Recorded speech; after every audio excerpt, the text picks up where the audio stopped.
ya, harga itu akan mengikuti, ya.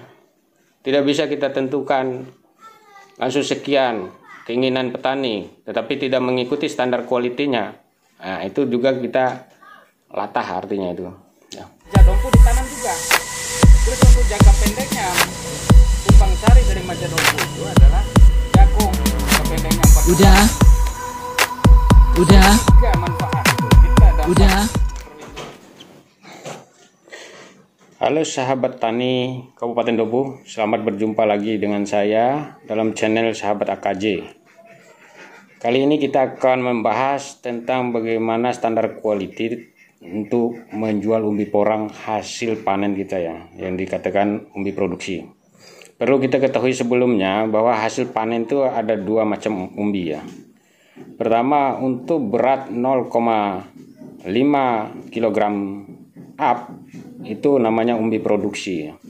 Terus kemudian untuk berat 0,5 kg ke bawah sampai 1 on atau berapa itu namanya umbi bibit ya. Dan harganya beda. Nah, kita mau bahas kali ini adalah tentang umbi produksi. Berapa sebenarnya harga dan seperti apa standar quality yang harus kita siapkan sebagai seorang petani ya. Nah, kalaupun tidak ada mampu menyediakan standar quality seperti itu, seperti apa resikonya gitu, bukan resikonya ya, refaksi istilahnya ya, faktor koreksinya. Dan kita akan coba kita sampaikan di sini. Kalau soal harga itu fluktuatif ya, tergantung di start awalnya musim panen, misalnya bulan April. Umbi porang per kilo mungkin 5.000 ya standar awal, karena dipengaruhi oleh cuaca ya, musim hujan, kotoran apa segala. Tapi kalau harganya di start awal itu April, ada kemungkinan besar itu naik terus ya sampai Agustus dan September nanti akan terus menaik ya. Karena dipengaruhi oleh faktor quality ya, quality. Harga itu tetap akan mengikuti. Nah, faktor quality di sini adalah seperti tentang kebersihan. Satu, kebersihan. Kebersihan dari umbi yang kita panen itu ya. Kebersihan dari tanah, bersih dari kotoran pasir, bersih dari bekas akar, bekas batang. Nah, itu faktor koreksi dari bersih ya. Artinya tanah-tanah yang menempel di umbi porang itu harus disikat bersihnya. Ini kita kasih gambarnya.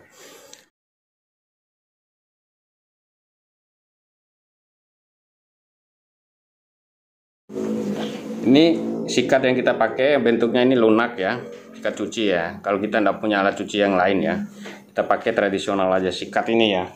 Kita sikat ini bersih. Pada saat cuci, sikat buang kotoran ya. Nah, itu caranya. Kita sikat sehingga nanti sampai kelihatan kulit aslinya ya, yang sudah lepas dari tanah, pasir dan segala ya. Ya kelihatan ya umbinya, kulit umbi yang aslinya ya. Nah, perlu kita ketahui ya, harga itu akan mengikuti ya. Tidak bisa kita tentukan langsung sekian keinginan petani, tetapi tidak mengikuti standar kualitinya. Nah, itu juga kita latah artinya itu ya. Pertama itu kebersihan ya. Di sini ada tanah harus bersih dari tanah. 2, pasir. 3, akar-akaran. 4, bekas batang. Nah, itu standar kebersihan. Terus yang kedua adalah ukuran, size ya, ukuran harus utuh. Dalam arti itu tidak cacat, dalam arti tidak ada bekas, mungkin bekas kena cangkul atau pecah, mungkin itu ukurannya tidak utuh, itu namanya ya, ukuran tidak utuh, pecah atau bekas makan hama gitu, atau bekas jatuh pecah itu. Jadi ukurannya itu harus normal. Ya. Karena dia bentuknya gepeng ya, bentuknya normal utuh gitu. Tidak berkurang size-nya ya. Itu dinamanya standar ukuran namanya. Normal dari porang itu ya. Dia bentuknya gepeng, ini normal ya. Bentuk normalnya. Tidak cacat, bentuk normal ya dari umbi ya. Ya. Size tidak normal ya. Nah, coba lihat, bisa diperhatikan ini size tidak normal ya. Ini mungkin bekas ada hama yang coba-coba gigit itu, makan itu. Nggak dihabisin karena merasain ini apa namanya bikin gatal lidahnya dari hewan itu, makanya dia nggak makan habis. Ngecoba istilahnya. Ini contoh size yang tidak benar. Ini size tidak benar ya. Ini adalah umbi yang tidak kategori dalam quality size yang normal ya. Ya. Terus yang ketiga, kesegaran. Kesegaran artinya baru panen. Kesegaran ini masuk ke dalam hal satu ini masalah dorman. Dorman itu masuk ke padatan ya. Terus kadar air. Ya. Nah, itu. Karena akan terungkap masalah kesegaran itu di histori panennya. Kapan dia panen? Jualnya kapan? Karena akan terjadi perubahan fisik di jangka waktu tertentu ketika keluar dari tanah. Apabila itu umbi belum dorman, akan terjadi penyusutan itu. Nah, itu tidak ada problem di masalah petani. Kalau ingin jual tidak apa, cuma koreksi terhadap harga itu akan terjadi gitu. Itu tiga hal ya. Terus kemudian keduanya tidak busuk. Nah, kalau busuk akan terjadi ini. Ya, ini standar kualitas. Busuk tidak boleh ya. Untuk umbi produksi tidak boleh. Ini busuk nih, bekas mungkin kena cangkul atau kena alat gali gitu ya. Jadi busuk ya. Tidak boleh ya. Keempat adalah faktor penyusutan ya.